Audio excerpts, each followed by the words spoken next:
do Rio de Janeiro. Ou você está fadado a ter um esfacelamento da sua produção local. Pode passar.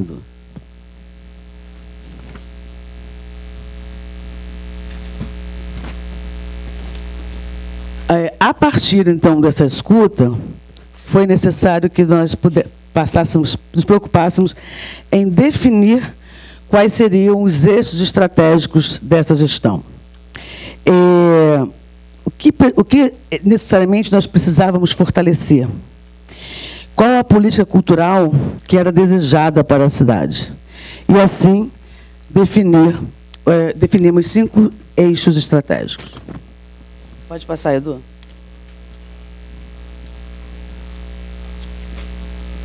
Esses foram os eixos extraídos a partir dessa escuta e desse trabalho da equipe técnica. Pensar a diversidade, o território, a democratização, memória e identidade.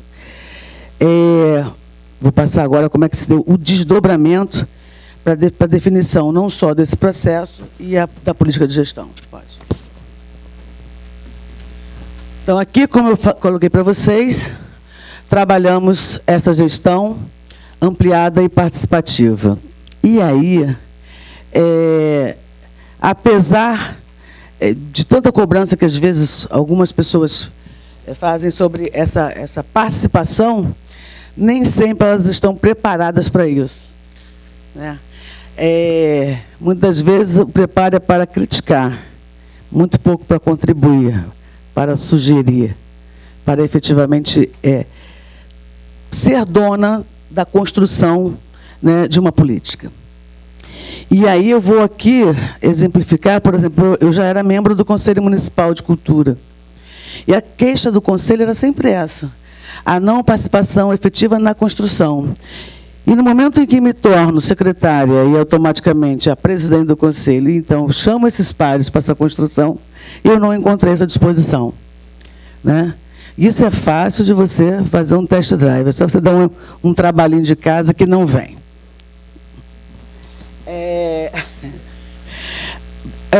O outro lado foi um exercício interessante, que nessas rodas de conversa, tirar os atores das suas zonas de conforto. Por exemplo, na linguagem do teatro, normalmente você tem mais de 50% num perfil das pessoas envolvidas com teatro. Então, eu marquei a roda de diálogo com o teatro na Pavuna, não, foi em Madureira. Isso foi um exercício muito interessante.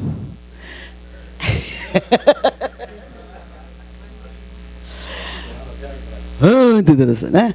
Primeiro, tivemos uma participação efetiva dos atores daqueles produtores locais, que, ao contrário, se sentiam oprimidos fora do seu território e não se colocavam.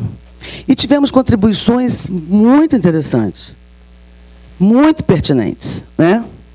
E, do outro lado, nessa possibilidade de você trazer para eles estarem no próprio território e essa zona de conforto se colocar, pode fazer com que o outro lado, que se acha assim, os grandes produtores, e classificavam aqueles outros produtores como médios ou pequenos produtores, pudessem ver que realmente eles eram tão grandes quanto. Talvez eles não tinham até então, ou não têm ainda as mesmas oportunidades de acesso, seja a patrocínios, enfim. E, inclusive, porque há uma dificuldade ainda do desafio de comunicação. A outra questão era a cultura pela diversidade e cidadania, que passa um pouco pelo que eu estou colocando aqui, já foi colocado pelo governo do Estado, que também trabalhar a transversalidade, principalmente cultura e educação. E aí nós sabemos que temos uma não valorização da cultura popular, pelos pressupostos que vêm desde o processo de colonização. E, infelizmente, ou felizmente, é a cultura que nós produzimos. E quando estamos falando em atrair turismo e, enfim, que é uma grande vocação dessa cidade, eu deixo aqui uma interrogação. Como a gente quer atrair esse turismo, se muitas vezes estamos numa oferta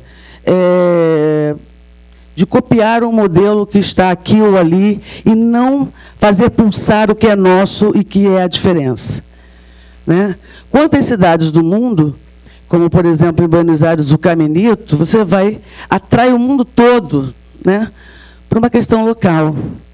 Aqui dizem ser a cidade do samba e do carnaval. Se um turista atraído para esse chamamento, onde é que ele vai encontrar esse samba? E o samba enquanto expressão cultural. Não estou falando do samba que se produz no carnaval. Recentemente, nós... Bom, aí minha fala vai ser mesmo para provocar reflexões. Recentemente, nós vivemos o questionamento sobre o patrocínio ou não patrocínio do prefeito bispo Marcelo Crivella.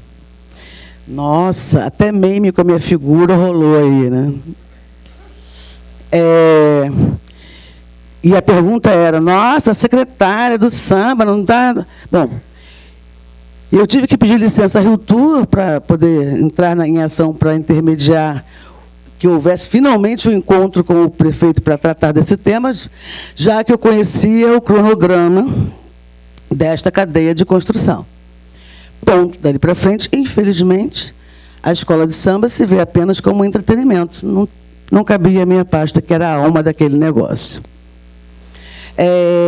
A partir daí, saiu de cena. Mas observem, primeiro estava sendo, diante da crise, voltando a ser um patamar do que era antes esse patrocínio. Segundo, vem a pergunta, quem é que perdeu com esse mais 1 milhão, menos 1 milhão?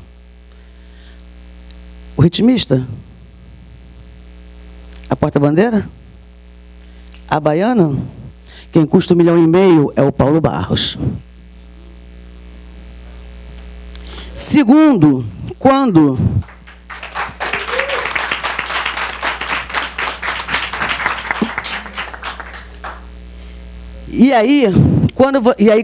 quando estamos falando nessa cultura da diversidade, da cidadania e principalmente da valorização daquilo que a gente produz, estamos falando em que essa mesma cultura, essa expressão cultural, que é tão necessária para a cidade economicamente, por sua cadeia produtiva, etc. e tal, que foi o que se tanto discutiu, efetivamente ela não volta para desenvolvimento humano. E nem muito menos para os atores dessa construção. Então, como é que vamos ter a tal segurança que necessitamos? Porque estamos falando de uma cidade que continua reproduzindo os mesmos modelos e os mesmos modus operantes, ou seja, ela continua mantendo o mesmo modelo de escravidão, ou seja, as nossas favelas, elas são as nossas senzalas de ontem. Então, essa segurança não vai chegar tão cedo, enquanto não tivermos uma política integrada, transversal e de verdade. E o outro desafio nesse programa integrado de fomento à cultura, e falando em fomento, como a participação do poder público neste fomento, ele passa, primeiro, para que você possa consolidar essa política, não da gestão do prefeito Marcelo Crivella, do prefeito Eduardo Paes, mas uma política de Estado, uma política para sempre. E aí nós destacamos um outro eixo, que é a própria valorização da rede de equipamentos, porque nessa política de faz de conta, por exemplo, a gente tem decretos da acessibilidade. Gente, os nossos próprios equipamentos não têm acessibilidade, né? Então, tem outra questão, como é que eu posso ficar distribuindo dinheiro se eu tenho os próprios equipamentos da rede caindo aos pedaços? Então, eu primeiro preciso resolver o trabalho de casa, Porque uma coisa é a política, né, populista, outra coisa é você. Aí eu fico muito à vontade de falar com você. Sabe por que eu não pedi para o Crivella para sentar nesse lugar? Estava aposentada na minha casa. Quando me incomodou que a minha história não estava em lugar nenhum, né? Nossa, porque... E aí eu disse assim, onde está a minha história? Que, na verdade, é um pouco da história de todos nós. Isso se pensarmos na questão da nossa... já que temos a nossa formação cultural, né? Tem um tripé, eu tenho um percentual forte, né, no meu DNA africano. Está onde? E o samba, que é a referência cultural dessa cidade, desse país, está onde? Lugar nenhum, né? Eu tive que erguer o Museu do Samba sozinha. E, além de tudo isso, você tem que trabalhar também a sistematização e a forma de difusão dessas histórias e desses acervos. Então, pensar a política para a cidade, além de você garantir a democratização e a disseminação dessa oferta de bens e serviços culturais, passa também por você preservar essa memória coletiva cultural, que, no meu olhar, ela é bastante simples, ela é bastante barata, e ela vai fazer uma diferença incrível.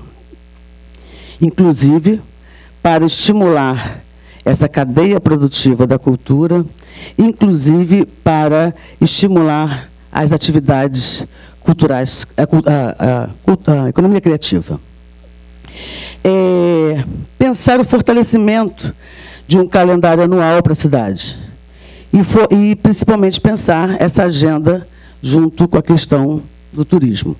E aí, por o meu partido ser o partido alto, né, não estou ligada a partido nenhum, isso me dá uma tranquilidade e uma facilidade de estar hoje falando com as 3 instâncias de poder instituídos: o governo federal, o governo estadual e o governo municipal. Então, efetivamente, podemos otimizar tempo e recurso se estivermos trabalhando alinhados nessas políticas que passam por todas as esferas, e aí a gente pode ter uma consolidação maior sobre e efeitos sobre essas políticas que pretendemos implementar. Pode passar. Nós elencamos, pode passar, Edu. Nós elencamos várias metas estratégicas, eu trouxe aqui algumas. E a outra questão é também publicizar não só o que nós efetivamente estamos fazendo, para que a população possa acompanhar. Então, tudo que eu estou falando para vocês aqui está no site da Secretaria, como também os resultados a partir do trabalho desempenhado, né? Então, agora, ao final deste mês, para a gente estar terminando de consolidar, por exemplo, que a outra questão mesmo tudo aquilo que nós estamos incentivando, o olhar hoje é como eu vou medir, qual é o indicador desse resultado, né, sobre os projetos apoiados pela Secretaria Municipal de Cultura. E eu achei importante apresentar esses eixos, porque é isso que vai nortear as escolhas, né? Então, se eu tenho esses eixos como norteador dessa política, se você me vier falar do papagaio, do bico, não sei o quê, ele não está aqui, eu não vou nem olhar para ele, né? Então, deixar claro o que se pensa em relação a essa política. E aí, em relação ao ISS, nós vimos que se faz necessário, até porque entrei já diante de uma grande celeuma, né, o pagamento do Fomento 2016. A panela bateu até cansar. Por quê? Primeiro, claro que havia uma expectativa de direito, claro que, se pudesse, naquele momento, mesmo não sendo efetivamente um compromisso, um restos a pagar, né, porque nós teríamos feito esse pagamento. Porém, não há, quer dizer, a cada mergulho, o início do governo, a cada mês descobria-se mais um problema que hoje remonta a mais de 4 bi em déficit na prefeitura, e principalmente que encontramos, e eu, enquanto secretária, encontrei uma forma de condução que era ato discricionário do prefeito. Ou seja, antes o prefeito acha que é legal fazer o Museu da Manhã, ele passa o dinheiro para a Secretaria de Cultura e ela vai constrói o Museu da Manhã. Se ele achar que não, o secretário pode achar interessante, mas ele não tem dinheiro para fazer. Né? Então, você tem uma outra construção a fazer, que é reforçar o orçamento da pasta, para que você possa planejar com liberdade. Sim, e aí dizer para vocês que eu tenho total liberdade de trabalhar dentro deste governo, porque a primeira condição que eu... Não pus condição, perguntei, tem gerenciamento político? Não, não tem. Religioso? Para mim, não tem. E eu não vi até agora, até porque eu não sou evangélica, muito pelo contrário. Pode passar. Bom, meus parceiros aqui da Secretaria Estadual de Cultura colocou aqui, e aí a gente também entendeu como necessário, aqui alguns destaques dessas metas, mas depois vocês vão poder visitá-las todas na página da Secretaria. Que é você ter esse cadastro dos trabalhadores da cultura, né? Você poder fazer ter um mapa e acesso, que é uma forma de você também dar visibilidade aos invisíveis, né? E muitas das vezes você quer contratar um determinado tipo artístico e você não sabe onde ele está, né? Então, isso é entre as metas que a gente estabeleceu para o nosso PPA. Pode passar. Pode avançar, que na outra tem as ações pertinentes. Das 40 metas que estabelecemos, 3 subiram como metas estratégicas do prefeito, e uma delas está a implantação do Vale Cultura. E esse Vale Cultura associado principalmente à política conjunta com a educação. E que nós vamos estar no primeiro semestre de 2018, já apresentando o projeto piloto. A repactuação aqui, porque já era uma promessa de campanha, e a gente está repactuando os prazos para poder cumprir direitinho, porque a outra questão é você lançar políticas que não têm continuidade, principalmente trabalhar com jovem, com criança, e você começa e não termina, né? Então, eu sou completamente contra isso. Comigo não vai acontecer. Eu só vou colocar essas parcerias em prática, porque não adianta, segundo turno cultural, lindo. Aí começa, daqui a pouco interrompe, porque o dinheiro não deu, o dinheiro acabou. Então, não. Estou assegurando parcerias público-privada para que essas ações entrem, porque até efetivamente você apresentando o resultado, você pode fazer com que ela possa ser perene. Também estamos trabalhando na criação do... Pode passar. Do Fundo Municipal de Cultura, que, graças a Deus, né, que a gente tem a lei do ISS, mas que a gente possa ter o fundo da pasta, né, protegido das marolas econômicas, né? E que, claro, que a gente vai começar criando a reserva desse fundo, mordendo um pouquinho do ISS. e a partir dele atrair outros investimentos para fazer crescer esse fundo e você poder planejar e cumprir com o seu planejamento. Pode passar, Edu. Aqui está um pouco... outra coisa que também me suscitou aqui ao ver essa lâmina é que fizemos um estudo, inclusive, nas escolhas que fazem as empresas, que no caso da prefeitura, primeiro as produtoras se inscrevem, depois as empresas se inscrevem, teoricamente, elas vão até o banco e escolhem os projetos. E aí eu fiz uma análise com a equipe toda das principais escolhas. Mais de 70% é para literatura.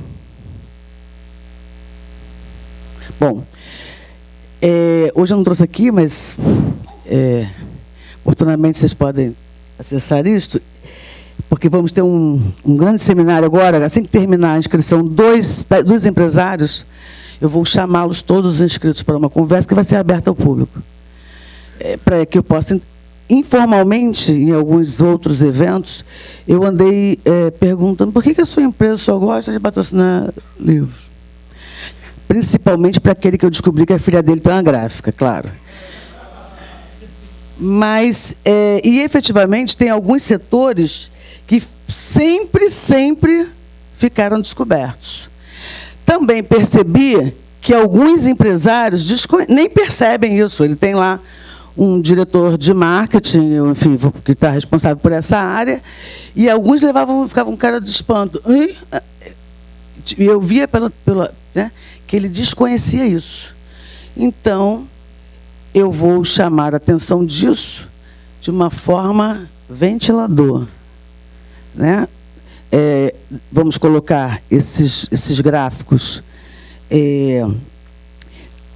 na página da secretaria e vamos colocar esse afeto, esse casamento que não acaba. Eu queria um desse para mim.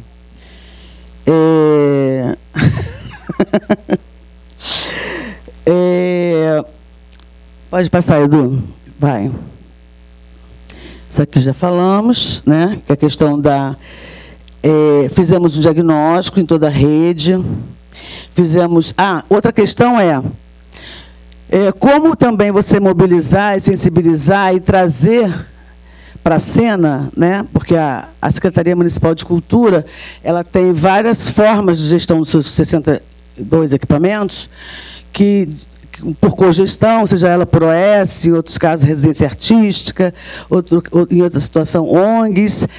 Então, como você fazer com que esses atores, também, fora as OS, que são bastante ativas, mas os outros são bastante passivos. Então, eles recebem praticamente um valor que dá a eles. Alguém falou aqui do patrocínio total, enfim, ou parcial, e que você leva a uma zona de conforto, né, mas que vai afetar o público a quem ele está atendendo. Então, todos os nossos modelos futuros dessas parcerias, elas vão estar desonerando a prefeitura ano a ano. Ou seja, se o Museu do Amanhã ele recebe 14 milhões... porque uma parte, quer dizer, praticamente o custeio dele está resolvido, uma parte da ativação cultural também, e ele é apto para fazer mais captação, por lei de incentivo ou não, para ele aumentar essa ativação cultural. Porém, no outro ano ele vai receber 12, depois 10, porque senão como é que eu vou chegar na Pavuna? Porque eu não quero chegar na Pavuna dando o farelo do bolo, né? A Pavuna... Madureira, eles merecem ter a mesma qualidade, que normalmente só é direcionada ao centro e Zona Sul. Mas esses equipamentos que já estão, eles consomem quase que 80% do orçamento. E aí você não consegue virar esse jogo. Então, automaticamente, vai haver uma desoneração via esses contratos, e o que você cortou aqui, você vai investir do outro lado, desassistido. Pode passar.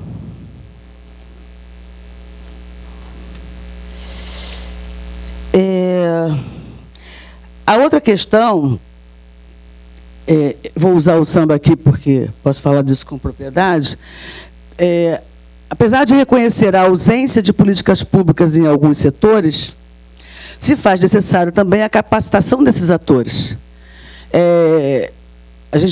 Vou dar um outro exemplo aqui. Você tem assistido, por exemplo, a questão do IPN, né, da Mercedes, dos Institutos Pretos Novos, e a dificuldade de sobrevivência do IPN. O IPN foi o primeiro lugar que eu fui, já que no nosso plano aqui é a implantação do Museu da Escravidão e da Liberdade. Então, mas é um museu de território e não é um museu nos moldes tradicionais, é da chamada nova museologia, que é uma museologia experiencial e, sobretudo, um lugar, o que se rege hoje a visão de novos museus é que eles tenham responsabilidade social. Então, vai ser um museu de território onde vai abraçar as iniciativas que estão ali presentes. A Focha Folha de Gandhi, o Pequena África com confete, enfim, e o IPN. Então, a primeira coisa que eu detectei conversando com a Mercedes era o quê? Ela não sabe fazer gestão, né? E aí eu fiquei num esforço enorme. Falei, vou te socorrer, eu vi que estava assim, uma situação drástica, mas na sequência é preciso isso. Ah, não quero saber disso, não quero saber desse papel, não quero... Mas é dinheiro público. Não tem como, tem que saber fazer gestão dele, vai ter que saber prestar conta dele. Então, falei, bom, vamos ter que fazer um trabalho aí maior que este, colocar alguém lá para isto. E aí, Mercedes continuou batendo panela até a segunda ordem. Outra questão que vale a pena ilustrar foi a USB. Né? Vou pular assim, vou sair lá da Mangueira para a USB. E a USB... o prefeito vê que você pode fazer secretária pela USB, a USB é muito importante para a cidade. Ok. Chamo o gestor da USB, e a USB me diz que ela tem uma... Bom, já no meu passeio lá conhecer o passado, no diagnóstico da pasta, já tinha encontrado a USB com inadimplência de 1,5 milhão junto à prefeitura. E isso já é um entrave, que eu não posso fazer nadinha sem que ela resolva essa pendência, porque ela está inadimplente junto a uma máquina que não vai poder socorrê-la se ela não resolver. E parte dessa inadimplência, uma financeira que já encontramos em que a USB tem as salas alugadas das artes. Então, ela não pagou o aluguel, então chega a 1 milhão a dívida de aluguel. E tinha uma outra que era de apresentação, de contrapartida de apresentação da USB gratuitamente, também não cumpridas. Bom, chamo o conselho todo da USB, porque, na sequência, descubro que o que a USB apresentou de dívida, fora essa que a gente constatou na prefeitura, eles apontam uma dívida de 6 milhões. E, ao pesquisarmos o mercado, a dívida era de 21 milhões. Então, para socorrer a USB, a prefeitura precisa injetar, no mínimo, 25 milhões, no mínimo, para ela pagar essas dívidas todas, colocar o salário dos músicos em dia, caminhar um pouquinho e ganhar. E aí, conversando com o captador de recursos da USB, eu vejo que ela tinha uma captação de 300, enfim, isso daria quase 30 milhões ano. Então, descubro que ela tem um problema de gestão. Então, você não pode continuar colocando recurso numa organização que ainda não se organizou. Mas a manchete é: prefeito Marcelo Crivella deixa a USB passando fome. Bom, pode passar. Este museu é um outro grande desafio, porque temos aqui a história de como tudo começou, temos um museu para inspirar o nosso futuro, mas não temos um museu sobre o nosso passado. Um museu que pretendemos implantar com uma escuta ampliada com a sociedade, principalmente com a comunidade afrodescendente, e que, nesse momento, já era para estarmos inaugurando a primeira etapa, com patrocínio garantido, mas estamos vivendo uma celeuma em relação ao Instituto Ação e Cidadania, que a manchete é: tadinho do grupo do Ação e Cidadania, está sendo despejado. Não é bem assim. O Instituto Ação e Cidadania, ele tinha uma ação judicial há 1 ano, que está em curso, pelo governo federal, aquele prédio do governo federal, eles não têm nenhum termo de cessão de uso daquele espaço, e esse termo de despejo ele está em curso, porque houveram denúncias sobre o uso do equipamento federal para festas. Festas essa cujo aluguel do espaço custa R$70 mil. E festas estas que deixam hoje o patrimônio público, hoje o patrimônio mundial, que é o caso do Valongo, sob risco. Porque a cada fim de festa ele amanhece cheio de lixo, bêbados e drogados. E que vira manchete no dia seguinte: prefeitura não cuida bem do patrimônio mundial tombado. A prefeitura, ao ser procurada pelo governo federal, a quem foi oferecido a cessão do prédio após a tomada, claro, se habilita, até por conta de tudo que representa esse espaço, um prédio que foi projeto André Rebouças, um engenheiro negro, e que recusou que tivesse mão de obra escrava na sua construção.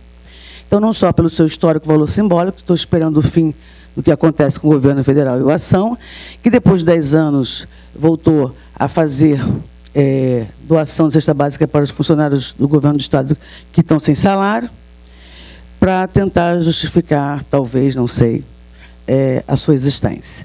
Estou esperando esse imbróglio. Enquanto isso, seguimos com a participação e os seminários com os agentes públicos, sociedade, para podermos, a partir dessa escuta, fazer o planejamento estratégico de implantação desse museu e o seu projeto curatorial e museográfico. Pode passar. Bom, os desafios são enormes. O que me tranquiliza, sobretudo, eu ser uma pessoa completamente livre, ter uma equipe técnica. A minha equipe, aliás, é 100% técnica, né? Um deles a gente já superou, por exemplo, que era termos encontrado o equipamento como a Cidade das Artes, né? Um equipamento que custa tanto quanto o Museu da Manhã, 14 milhões ano de custeio, e que estava desativado, parado, desativado não, mas muito, quase sem nenhuma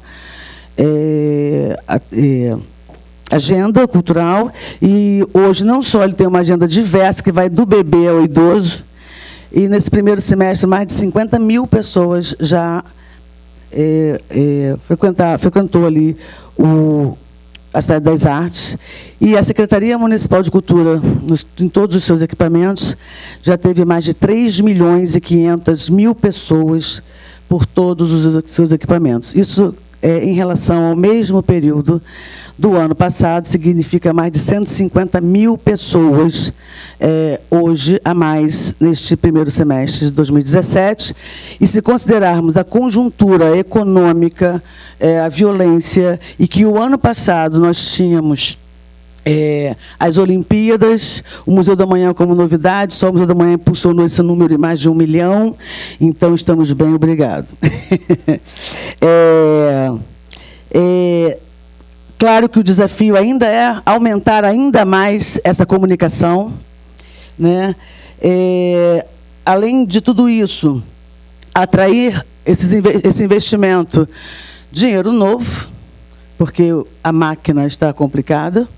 O Lazzaroni costuma dizer que ele está, como é que como é que você faz a... Ele disse... Não, UTI, eu falei para ele, estou na UTI, ele falou, não, mas eu estou no, como é que se faz? Desfibrilador, né? Não. Desfibrilador, morreu, tem que ressuscitar. Mas,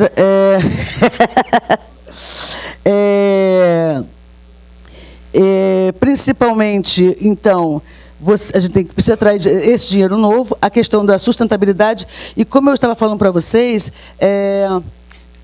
não sei se eu concluía, mas cada um desses gestores de cada equipamento, seja as ONGs nas zonas e arenas e areninhas, seja as OS, seja as residências artísticas, elas têm que ter o mesmo movimento que a secretária. Elas têm que atrair parceiros, trocas, permutas, senão não pode ficar ali, né? Então, e aí também a outra questão é promover essa troca e esse intercâmbio entre todos os equipamentos entre si. Então, a gente, quando pensa em fazer essa capacitação, né, do quem está fora, mas nós já estamos fazendo capacitação de quem está dentro. Porque encontramos também funcionários de muitos anos, né, que você precisa dar uma sacolejada, uma atualizada. Trazer com que o Museu do Amanhã e o MAR, que tem um outro perfil, outro olhar, enfim, são gestores que podem contribuir muito, que eles promovam essa troca junto a um gestor de uma aluna de uma arena, né? Então, essa troca de conhecimento muito importante. Que eles tenham, sobretudo, o tempo todo, a preocupação com o público. Então, todo mês eu recebo o relatório dos equipamentos, e aí, olha, se a setinha virou, eu chamo. O que foi aqui, meu filho? Ele tem que dizer, não, olha só, faltou luz esse dia, o outro não sei o quê, outro não sei o quê, e isso gerou, ok. Mas aí ele vai lá que não sei o que hoje. Então, hoje que você vai me dizer isso. No mais, gente, enquanto gestores, tem o tal dos 5 Ws que a gente não pode perder de visão, né? Que efetivamente é o que eu quero, quando eu quero, que é o what, when, where, who, why. Com quem eu vou, por que eu vou, né? E você, enquanto qualquer gestor, seja produtor, que já foi falado exaustivamente aqui, você precisa estar avaliando o seu processo, começo, meio e fim. No mais, estou aqui à disposição.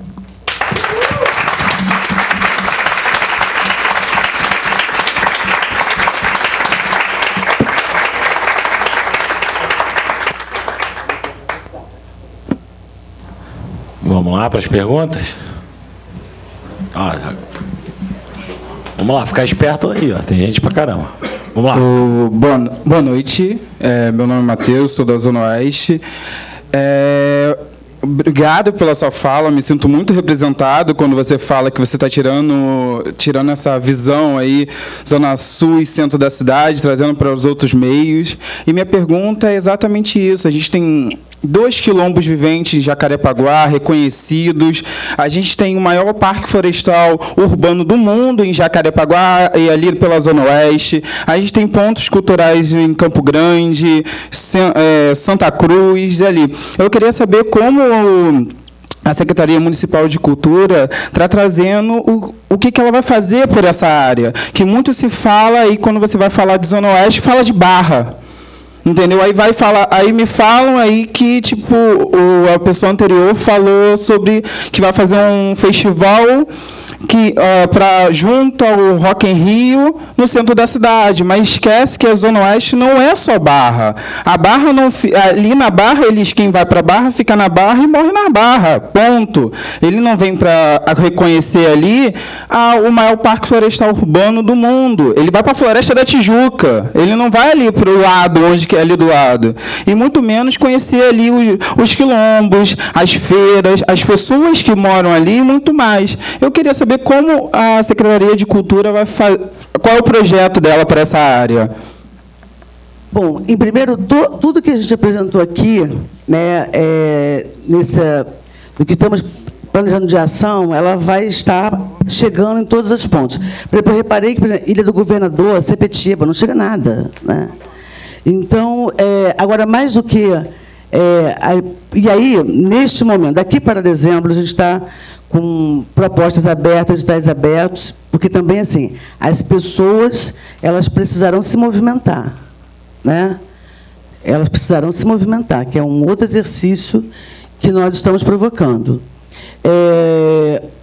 Nós chegamos sem ter o Sistema Municipal de Cultura, então nós vamos estar já iniciando as conferências, então vocês também precisam apontar. No mais, teremos uma circulação de agenda cultural, que você vai observá-la agora, outubro, novembro, dezembro, intensa. Então, nós estamos contratando vários artistas, e já com essa circularidade, né? começando principalmente nessa região que está desassistida, também identificando atores locais, para que a gente possa também dar visibilidade a eles. Não falei aqui para vocês, mas tem uma outra preocupação que vocês vão reparar que também nessa agenda de outubro e de novembro, assim, porque também com a falta de dinheiro tem que ser criativo, né? Claro que eu adoraria fazer viradão, e fazer esse viradão em cada uma dessas APs, principalmente as APs não assistidas, mas tem uma outra questão também, que é juntar 2 em 1, que quando você fala em inclusão, por exemplo, uma preocupação que eu tenho saúde mental, por exemplo, qual é a política para a saúde mental. Também tem um outro pensamento, que é pensar que a política pública ela tem que entrar aonde ninguém quer, né? Então, quase nenhuma marca vai querer patrocinar a saúde mental. Então, aí é o papel do poder público. Então, nós vamos ter 2 agendas em outubro da diversidade, em que vai passar pelo deficiente, mas assim, não nessa questão de dizer que ele vai assistir o espetáculo, mas ele é o espetáculo. Então, a gente vai trazer uma peça que vai circular em todas essas regiões, do Reizinho Mandão, que é com Down, dança, filme, tudo com essa temática. Depois, em novembro, com a temática afro, idem, dança, música, cinema, né? E isso levando em todas as regiões. Tá? Então, eu leio todos os Fale com a Secretária, eu leio. Quando vocês não se sentirem contemplados ou atingidos, está aqui a nossa amiga do hip-hop, Rafaela, que pode ser testemunha. Eu recebo todos. Da Fernanda Montenegro, ao maestro, todos. E essa escuta é que me pauta, que pauta a nossa equipe. Então, quem não se sentir contemplado, né, com o que eu estou falando, ou não dizendo, mas você disse isso não aconteceu, pode falar comigo. E, inclusive, nas rodas, porque a gente divulga que a gente vai chegar na caravana em tal lugar. Vá lá. Porque quando eu vou, junto, quando não está todo o secretariado, e eles saem dali com pauta e tempo para devolver. Né, Edu? Né, Edu? É simplesmente assim. Isso aqui é com ele, olha, ele tem... Aí, pelo assunto, eu já sei. Ele tem 1 mês para resolver. E, se não for para resolver, eu vou dizer, não dá. Não dá porque não tem dinheiro, não dá porque... Vou dizer para você, não dá. Tá? Então, minimamente, eu estou te garantindo que essas pautas elas vão passar por todas essas regiões. Se, de fato, o que a gente pode fazer, pensando, inclusive, o que tem acontecido em termos até de segurança pública no Complexo do Lins, e como que a gente pode desenvolver atividades e extrapolar essa coisa né, porque, normalmente, assim, querendo ou não, né, conforme você colocou, as escolas de samba se colocam como simplesmente escolas que desfilam, né, não se pensa organicamente, inclusive, dentro dessas estruturas, uma questão mais cultural. E aí, a primeira coisa que a gente fez, assim, pensando principalmente na Infante do Lins, foi a construção de um projeto político-pedagógico, que, inclusive, agora, vou até abrir um convite para todos e todas, que dia 16 de setembro a gente está fazendo um café da manhã para receber possíveis parceiros, ouvir as pessoas. A gente está convidando o CRAS, o CREAS, associações de moradores e todas as pessoas que estejam interessadas em desenvolver atividades, que eu acho que é muito isso, né, conforme já foi falado durante todo o seminário. Assim, primeiro, assim, não é esperar efetivamente somente o poder público e saber também o que a gente, enquanto papel, né, assim, entendendo que a gente está representando uma instituição cultural, né, que, inclusive, a Escola de Samba Mirim tem um cultural no nome, inclusive, que é Grêmio Recreativo Cultural Escola de Samba Mirim. E aí, assim, a gente pensando nesse papel, né, assim, então, o que a gente pode fazer de fato e pensando exatamente que é o nosso objetivo principal, que é a comunidade do Complexo do Lins. Então, assim, dia 16 de setembro, a gente vai fazer um café da manhã, recebendo todo mundo, todos os atores, todo mundo que quiser participar, sejam atores culturais, sociais, enfim. E eu queria falar isso e concordar com você plenamente sobre o assunto. Inclusive, dentro da Lins, a gente fez parceria também com o Museu do Samba, né, entendendo que, assim, a gente precisava extrapolar que o enredo da Lins Imperial é o Zé Cartola, né, que desfilou no Grupo B, terça-feira de Carnaval na Intendente Magalhães, a gente entendia também que a gente precisava extrapolar essa coisa, né, porque normalmente é feito sinopse, que é destinada a compositor, e a gente entendendo a magnitude que significa o Zicartola, a gente precisava ampliar isso para as outras pessoas. E aí a gente fez a parceria com o Museu do Samba, a gente fez um seminário que a gente chamou de Vivências Zicartola, e tem sido um trabalho bem interessante, e a gente espera que a gente vai ter várias outras parcerias aí. Obrigado. Na verdade, o Rafael foi mais um depoimento. Dizer para vocês, dentro dessa fala também, e aí na necessidade de você se qualificar, de se capacitar, enfim, apesar de que meu maior certificado de ser sambista, né? Mas, efetivamente, eu sou mestra em gestão culturais, em bens culturais, formada pela FGV, e sou doutora em psicologia social, já que eu vivo administrando tensões. Boa noite, meu nome é Moisés, eu sou curador de literatura contemporânea. Eu gostei muito da sua fala. Eu acho que esse seminário ele termina de uma forma muito intensa para a gente, porque eu acho que o que você mostrou parte de princípio também de uma reflexão sobre o que é cultura, o que a gente pode fazer e o que se constrói coletivamente. E eu acho que isso você fez de uma maneira e de um lugar da diversidade que eu me incluo, e eu acho que foi muito bem colocado, e esse lugar de escuta que você deixa também a secretaria para falar. Eu vou ser mais direto e perguntar, apontando duas coisas. A primeira delas, o que me chamou mais atenção, quando você abre a sua fala, que a cultura não é só entretenimento. A cultura deve, eu não estou falando aqui só do papel como formador e professor que eu sou, mas a cultura ela é para além da formação.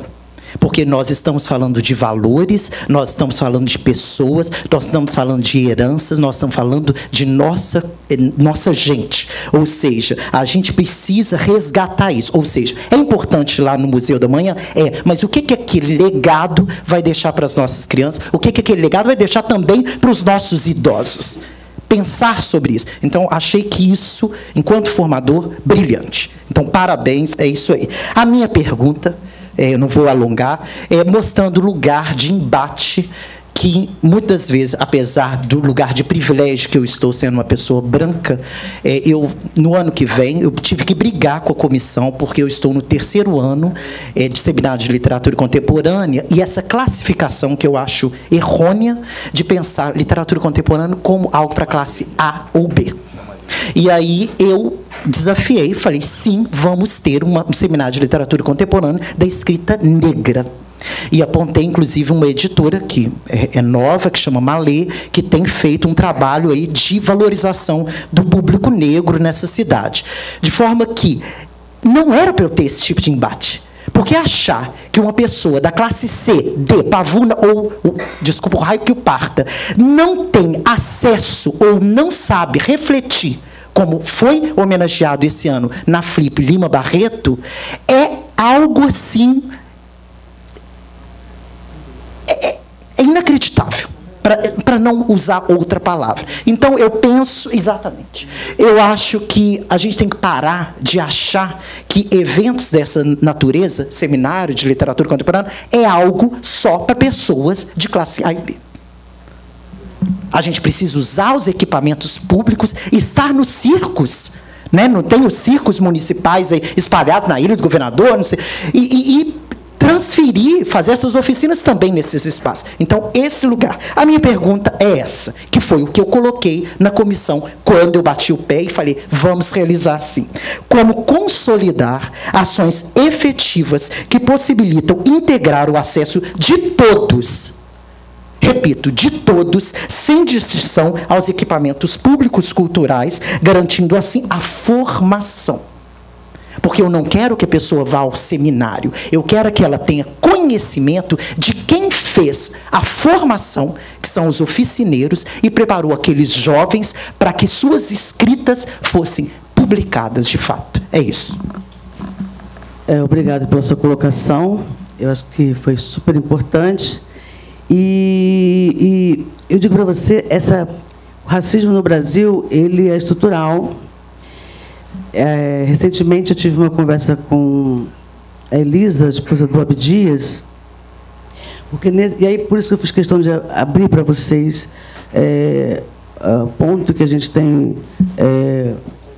do prédio do André Rebouças, porque é exatamente isso. Quer dizer, nós estamos dizendo que queremos fazer essa escuta do povo negro para que eles façam a construção dessa narrativa, que eles não querem porta-voz para contar a sua história, porque não são essas pessoas brancas que efetivamente sabem o que é que os negros passam no dia a dia.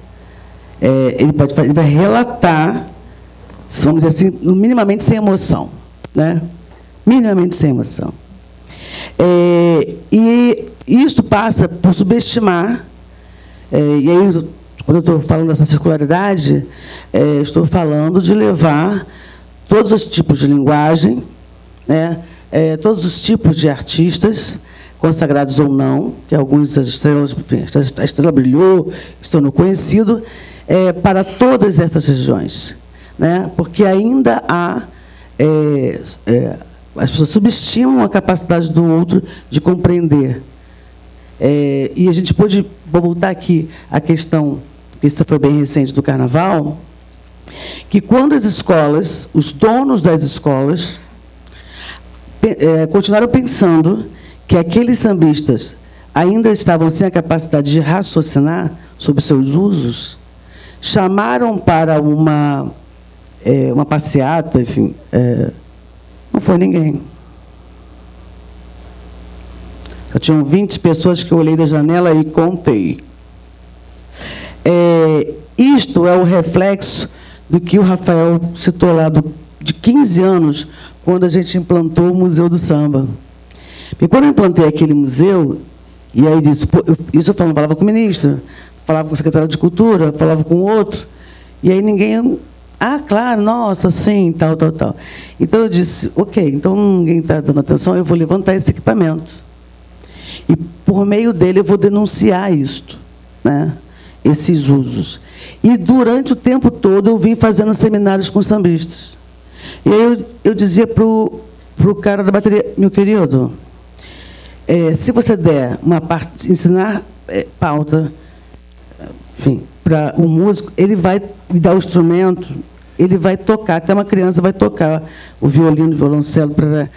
Mas e a cuíca? Como é que vai tocar? Como é? Não vai tocar. Não vai. Não dá nem para traduzir isso na pauta. Então, para que ele reconhecesse qual é a força que ele tinha. Pergunta hoje, em qualquer escola de samba, se alguém faz o que quer com uma bateria.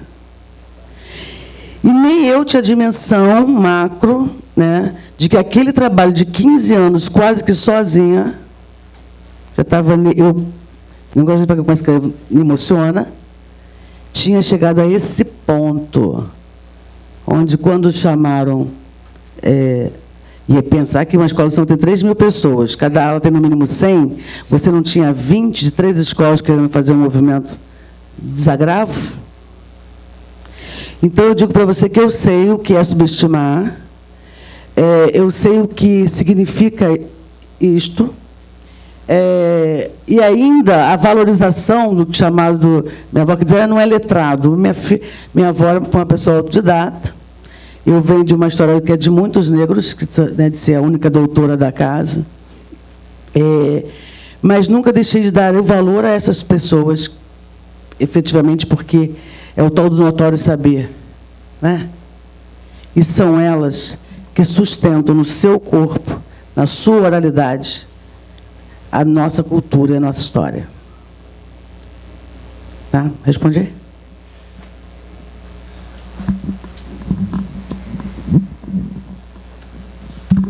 Olá, boa noite. Meu nome é Celso. Eu trabalho numa escola de ensino médio que fica em Jacarepaguá, que é o Brigadeiro Shot. E faço parte do Núcleo de Cultura, além de trabalhar como mediador. Bom, esse é um dos trabalhos que eu faço, né? E tem a minha irmã, que é merendeira readaptada, e trabalha na Escola General João Mendonça Lima, no qual seus alunos estão à beira do precipício, com envolvimento com drogas, consumo, em facções criminosas.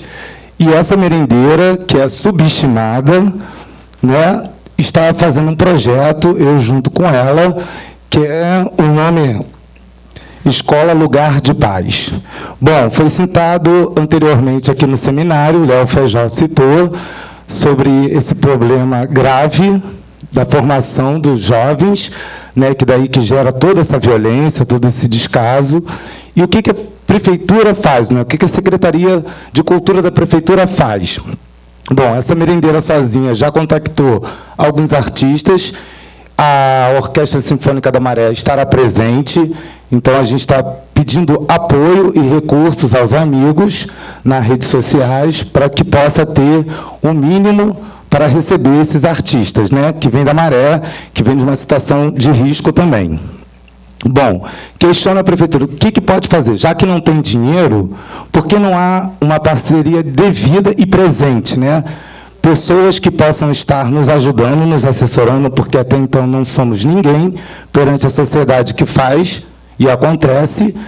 E como não acreditar nesses jovens e na mudança deles, já que a cultura transforma? Essa é a minha primeira pergunta. Bom, para te dizer que nessa reformulação da equipe, nós criamos a Subsecretaria de Identidade e Cidadania, e que tem à frente uma educadora, que é a Lília Gutmann. Né, nós temos feito um trabalho intenso nas escolas, ainda não em todas, mas tudo que nos chega de solicitação, ou atendemos de imediato pela pasta, e o que não é possível, de imediato arrumamos parceiros. Então, você pode falar para a sua irmã, mandar a demanda que ela vai ser atendida. Isso é uma questão. Da outro momento, eu digo o seguinte, nós estamos desenhando uma política, ações, inclusive, assim, oferecer à criança até um cardápio. Um gosta de dança, o outro gosta de leitura, o outro gosta de teatro, e a gente quer oferecer essa possibilidade de escolha, inclusive. Né? E a gente sabe quanto que a cultura é excludente. Quanto ela é excludente. E, a questão é, eu tenho conversado com o César Benjamin, a gente é super afinado, inclusive estamos no mesmo andar, né? O que não queremos é iniciar um programa que possa ser interrompido sem ser concluído. E minimamente, que não seja, como tinha antes, Ocupa Escola, enfim, projetos. Né? Escola do Movimento Aberto. A gente precisa ter um programa efetivo, né? Uma política, hoje de governo, mas que vire de Estado, e que possa estar inserido dentro das escolas. Então, nós já estamos fazendo algumas ações piloto. Se você for no site da Secretaria, você vai ver a divulgação delas, dessas ações, para que possamos mapear o custo, o resultado, para poder virar. No primeiro semestre, a gente vai estar aumentando o número de escolas que vão ser beneficiadas. Não, acho que no primeiro semestre, ainda não toda a rede. Né? E a Secretaria de Educação, ela já está com um programa de música que vai entrar na rede toda, e que, inclusive, a Cidade das Artes vai ter um polo avançado para que as crianças que despontem. Algumas, eu tive um programa de orquestra no tempo que eu criei na Mangueira por 15 anos. Então, hoje eu tenho esses meninos, que a outra questão é deslocar a criança para um outro lugar. Assim, não basta você levar para ela uma atividade, mas você tem que levá-las para ocupar outros espaços, porque é aí que você vai despertar desejos de mudança. Senão ela acha que o mundo é só aquele ali. Né? Então, ao criar essa orquestra, eles tocaram no Municipal, tocaram na Sala São Paulo, tocaram com Alcione, com o Sandra de Sá, enfim. Então, eles ocuparam... E tínhamos visitas... que chamava-se os aventureiros, tipo, vai visitar a casa de Rui Barbosa. Então, antes, tinham todo um trabalho para saber quem foi Rui Barbosa, o que foi aquele lugar. Então, chegava o dia da aventura, que era ir para o lugar. Vai visitar a UERJ, que estava tão ali em frente à Mangueira, ninguém nunca tinha entrado na UERJ. O que significa a UERJ, né? Então, efetivamente, tinha o dia da aventura, que era ir para a UERJ e assistir uma aula inteira na UERJ. Então, hoje, junto do César, a Moana, que é a coordenadora do programa de música da educação, ela disse: alguns dos meus monitores vieram do seu projeto na Mangueira. né? Como tem um Natan que passou em primeiro lugar na prova da Áustria, que é a maior escola de música.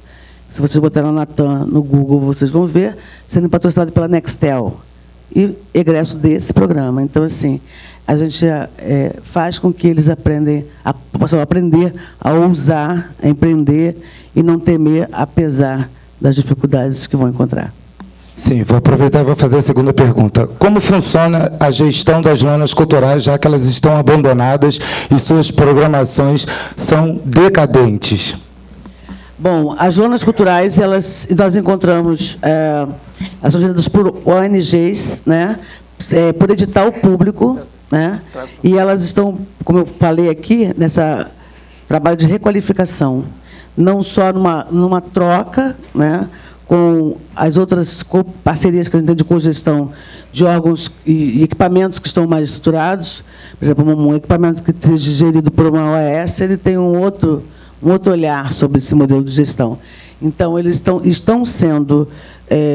estamos fazendo capacitação desses gestores, e você vai encontrar mudança, já tem no diário agora 3 licitações, de 3 delas que terminou o contrato, e já tem modificação nesse novo contrato, porque na mudança dessas metas, né?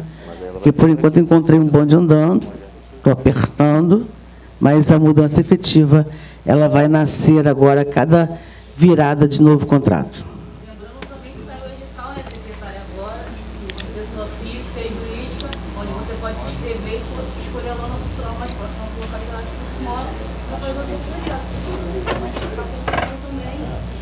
A outra questão que ela está lembrando bem tem um edital aberto, Cultura Mais Diversidade, e que também é a utilização das lonas e arenas pelos atores locais, né? Porque havia também queixas de não conseguir usar esses equipamentos. Então, essa abertura já existe. Boa noite, secretária. Meu nome é Gisele Sampaio, sou cidadã carioca, mestre em literatura brasileira pela UERJ, e hoje sou analista cultural do Centro Cultural do Banco do Brasil. Eu queria saber se existe algum projeto de transparência do uso do dinheiro público, tanto através da lei de incentivo quanto do fomento, que hoje, a crise de representatividade que a gente vive no poder público se deve muito a uma certa falta de transparência da sua atuação. Para a gente, como população, poder acompanhar o uso desse dinheiro, não só pelo poder público, como pelos produtores culturais, né? Um sistema que a gente consiga acompanhar o cumprimento das contrapartidas, que fortaleça também a profissionalização do setor, né? Porque quando a gente tira a verba do Carnaval Carioca, ou quando a gente tira a verba da Orquestra Sinfônica Brasileira, isso se deveu muito também a uma falta de transparência no uso desse recurso, né? O recurso era dado e ninguém sabia para onde ia, né?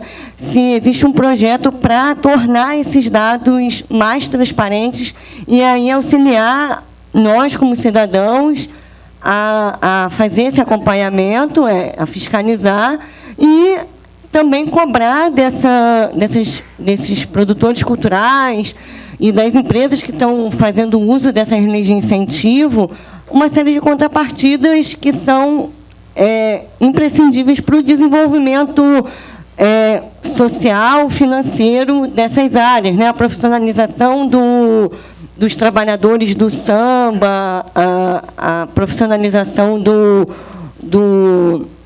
das pessoas que estão envolvidas, né, em todo o processo, toda a cadeia produtiva de um projeto cultural. Bom, dizer para você que, primeiro, que já existe esse portal de transparência, todo o dinheiro público hoje ele é obrigatoriamente estampado na página da Prefeitura e também na página das secretarias. O meu, por exemplo, está lá. Então, se você entrar na página da Secretaria Municipal de Cultura, você vai encontrar lá. Do outro lado, por exemplo, nos projetos incentivados, o edital ele já vai estar dizendo o que ele terá que fazer, e quem não cumpre, né, também sai no Diário Oficial, que é publicizado, né, o porquê que cada projeto foi glosado, né. Então, depois que esse mecanismo ele já existe, né, ele já está lá. Então, assim, o que a gente está fazendo nesse momento, por exemplo, essas diretrizes e esse planejamento estratégico, que no da prefeitura está em consulta pública, está rodando, né. Da minha parte, subiram 3 para o planejamento da cidade pelo prefeito, mas 25 após término da consulta pública do prefeito, e nessas conferências da cidade que vai estar acontecendo, elas estarão publicizadas, elas estão lá na pasta. Ou seja, na página da Secretaria Municipal de Cultura. Entra lá e você vai estar lá. Plano estratégico, é só acompanhar. Então, ao final da consulta, ele vai estar lá e você vai estar com o valor que vai estar previsto para ser aportado e o tempo que cada ação tem para ser implementada. E aproveitando a sua fala, que às vezes eu observo muito essa fala, mas ninguém vai lá conferir, né? Aí, na casinha de cada um não vai chegar. Gente, estamos chegando na hora. Vamos lá, mais uma ou 2 saideiras aí, por favor. Boa noite, meu nome é André, eu sou produtor na área de cultura e eu queria fazer uma pergunta, mas antes eu queria saudar aí a iniciativa do Museu da Escravidão, porque realmente é uma coisa que não tem como a cidade do Rio de Janeiro, o Brasil e a cidade do Rio de Janeiro, que é referência para todo esse país, ter essa lacuna aí diante de tantos empreendimentos como a inauguração desses 2 museus recentemente, né, o MAR e o Museu do Amanhã. Isso aí, sem dúvida nenhuma, será um marco nessa gestão da Secretaria de Cultura. Agora, na fala anterior, Nilcemar, o pessoal da Sem Rio levantou uma questão que é um problema muito grande para os produtores culturais, que está relacionado à legalização dos eventos. E eu fui surpreendido recentemente por aquele decreto que, na verdade, fala sobre as rodas de samba, que, na verdade, elimina a necessidade de fazer o processo para retirada do alvará das rodas de samba, né? Então, assim, eu vejo que a Secretaria de Cultura, possivelmente, ela está atenta a essa questão dos produtores, mas eu queria que você falasse um pouquinho sobre, porque parece que o decreto, já tem um decreto antigo, né, do prefeito anterior, e aí, na verdade, vocês vieram agora com esse decreto novo, efetivamente colocando ele em prática, só que tem a questão da Associação das Rodas Culturais de Samba, né? Da Associação da Roda Cultural de Samba, que é ligada ao Eixo Rio. Queria que você pudesse esclarecer um pouquinho, porque parece que quando foi publicado não veio esse anexo, né? Eu agradeço. Só uma pergunta, desculpa, só um pacote. A outra seria se você pudesse falar sobre a questão dos planos da Secretaria para o Terreirão do Samba, que foi um equipamento que foi alocado para a Secretaria de Cultura, um equipamento que era completamente subutilizado na gestão da Rio Tour, né? E queria que você pudesse falar rapidamente quais são os planos para esse equipamento, uma questão muito importante para a gente. Basicamente é isso. Adorei essas 2 perguntas.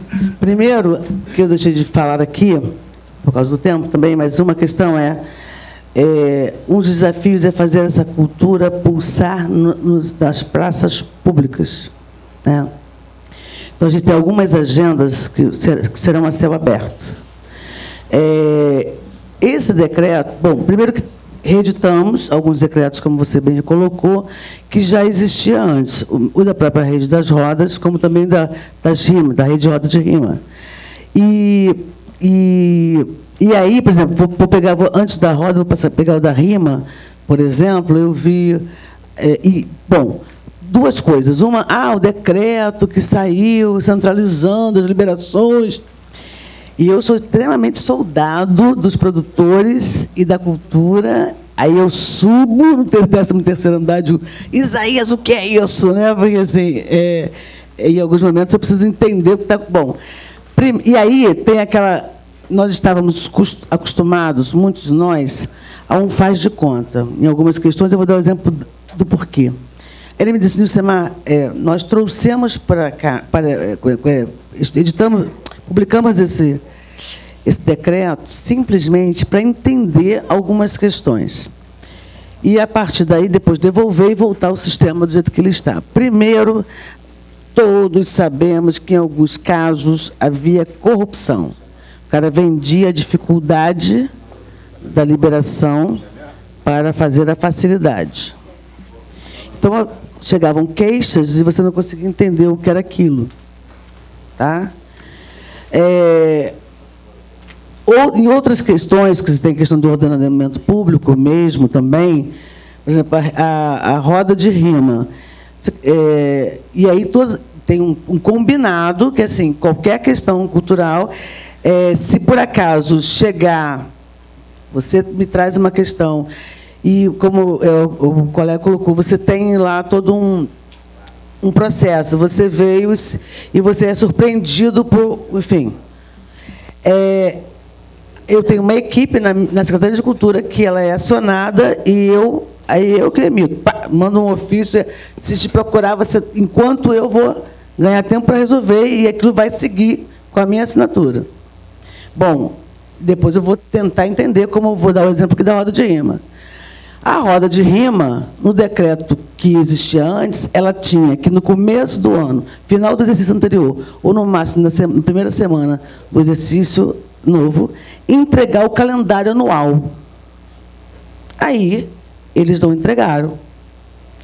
E aí não tiveram liberação da roda, porque ela não estava constando, né, lá para a região administrativa, de acontecer. Então, se ele não está constando, ele libera para ele. Aí, quando vem a rima, ele está lá ocupando, porque nada apontava a roda da rima naquele lugar. Aí eles vieram reclamar, né? Eu solto, falando da relevância, libera, e a sequência eu vou saber o que houve. E, na sequência, o que houve é que a roda de rima não deu calendário anual. Claro, puxei a orelha. A roda de samba, secretária, não deixaram a roda da Praça Tiradentes. Eu, como assim, subo? Chego lá, eles preencheram o documento dizendo que a roda era para 100 pessoas. A roda envolve 1000. Disseram que não tinha barraca. Tem. Penduram as tendas lá da barraca na árvore, que não pode. Pega a pedra portuguesa, faz um buraco para fincar, entendeu?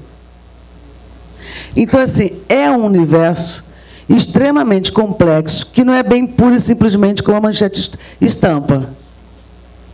Aí, peguei a orelhinha deles, chamei, eu levo juntinho, vem aqui.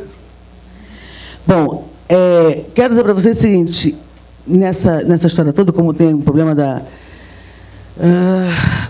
Lago dos Leões, eu acho, não, tem um lugar que, enfim, que o Coronel Amêndola filmou as pessoas vendendo droga, fazendo sexo explícito, na porta de não sei o quê. É um lugar, esqueci agora, enfim, Laranjeiras? É um lugar que tem uma atividade cultural, sim, Salvador. E aí teve que fazer um ajuste, porque assim, isso teve que botar serviço de inteligência, filmar e para poder entender. Então, assim, nem tudo que fica ventilado na imprensa é exatamente aquilo. Então, na verdade, há um movimento. Então, estamos diante de uma gestão nova, sim, mapeando, tentando entender alguns movimentos da cidade. E eu tenho um batalhão ali do meu lado. Bom, inclusive Júlio e Túlio, que eram do Eixo Rio, que tem responsável pela questão da questão cultura urbana. A gente está também trabalhando, vamos já soltar um edital sobre o quarteirão cultural, começando pela Laura Alvim.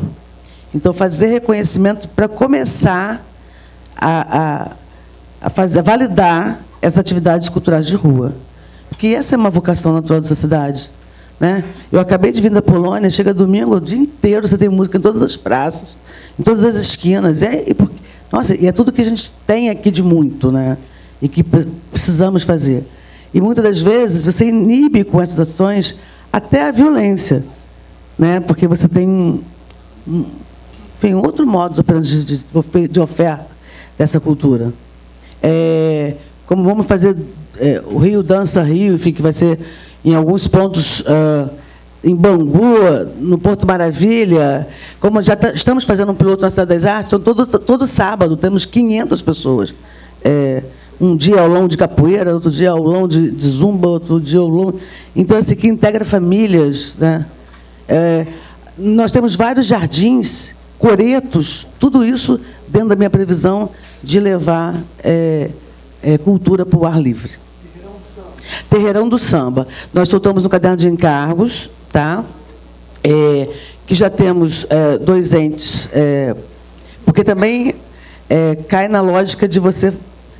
Porque o samba é sempre cortando o pulso, né? Aí sempre pegando o sambista, ganhando uma miséria, toca aí, meu filho... Porque não, então, assim, não quero isso, né? Então, se faz caderno de encargo para Ivete Sangalos, vamos fazer caderno de encargos para o sambista, para ter uma atuação com qualidade de som, de estrutura, né? E sem ficar ali sendo usado. Então, o final do dia 20, alguma coisa termina. É um modelo de concessão, então. É um modelo de concessão. Em que nós vamos aprovar, ou melhor, entregar, porque nós temos, dentro desse modelo, nós estamos dizendo que tipo de atração queremos, né? Em alguns casos, vamos dizer quem será. Tá? Além disso, terá os usos também para os grupos, independentemente. Só que se eu não tivesse a estrutura lá, se vocês olharem, lá não tem a roleta, lá não tem não sei o quê, aí a cada evento, aí tudo é alugado, instalado. Então, você pode pedir para fazer um uso, eu digo ok, e aí você chega lá, você não tem banheiro, você não tem não sei o quê, e aí como é que vai fazer? Né? Então, eu preciso primeiro colocar essa estrutura, inclusive para franquear esses usos, como a gente está fazendo nas zonas e arenas. Tá? E, sobretudo, e isto, quando eu trouxe, o terreirão não estava em pasta nenhuma, ele estava solto. Aí opa, está aqui, se pertence.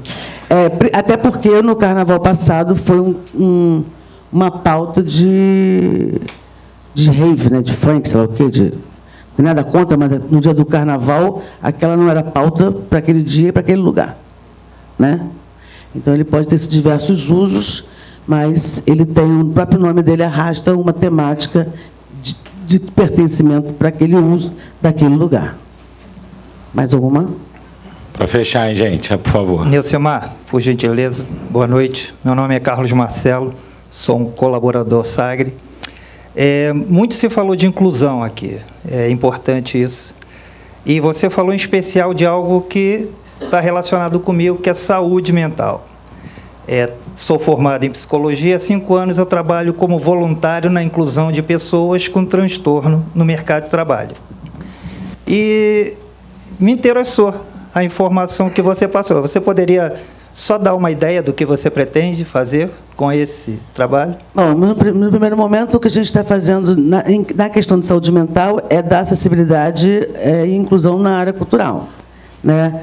Seja por meio de, inclusive, ser o próprio agente dos espetáculos, né? Ou estar... E aí esse projeto, estou com uma parceria com a Unirio, chama-se Outros Comuns, porque tem uma outra questão também envolvida aí, que é, inclusive, a população de rua, né? Que também não entra nessa agenda e vai entrar. Né? Então, neste caso, eu estou em parceria com a Unirio para essa agenda, não só a inserção deles, a criação de espetáculos, realizar mostras, mas você pode, inclusive, discutindo sobre essas amostras, se você não sabe que ela foi produzida, às vezes, por um deficiente, será que você vai ver valor? Né? Então, provocar essas discussões, sobretudo. Né? Eu participei do júri do Pirapirá do Pirô, e aí tinha alguns finalistas que não apareceram no dia da escolha. E eles não apareceram porque, durante o processo de escolha, de construção do concurso, eles melhoraram muito, tiveram alta. E não estavam lá no final. Né? Então, você vê o quanto que você oportunizar, né, essa convivência, esse trabalho, essa relação com a cultura, pode trazer esse tipo de benefício, né, para o ser humano. Então, é nesse sentido, e aí eu estou com a doutora Renata Meca, que acabou é responsável pela essa unidade na Unirio, que é especialista nessa área, e você está super convidado a participar. Andréia dá um cartão para ele, e você segue com a gente nessa aventura. Então, do outro lado, dessa questão da inclusão, vocês podem ter observado, de um polo para o outro, que no Museu do Amanhã a gente fez contratação de pessoas trans, né? E estamos fazendo inserção em todos os equipamentos. Fizemos a semana passada no Castelinho, que é uma outra questão. Isso por meritocracia, passaram por entrevistas, tiveram que ser pessoas qualificadas, e não é apenas de você colocar por colocar, não. Elas estão em pé de igualdade com qualquer um. Apenas não eram aceitas antes nesses lugares para trabalho. Bem, gente, então a gente vai ter que encerrar. Bem, agradecer muito à secretária pela participação, pela presença, foi honrosa para a gente, muito produtiva, acho que para todo mundo. O debate ia se estender por mais uma hora se a gente não tivesse que encerrar. Então, agradecer muito, parabenizar pelo trabalho, desejar sorte, que a senhora ainda tem uma batalha árdua à frente. E também agradecer ao Cláudio, agradecer ao Léo pelas palavras, por tudo, por terem vindo, pela participação. A SPM, mais uma vez, a Secretaria Municipal de Cultura, que esse evento aqui é financiado pela Lei Municipal de Incentivo à Cultura. É o 7º ano aqui na SPM, o 4º com a Lei de Incentivo. Agradecer a vocês, já agradeci muito aqui a equipe da CCPC pelo que faz todo dia lá pela gente, por todos os produtores culturais. Então, obrigado mais uma vez, e já fica o convite para todo mundo aí para o ano que vem. Se Deus quiser, estaremos aqui também. Obrigado a todos.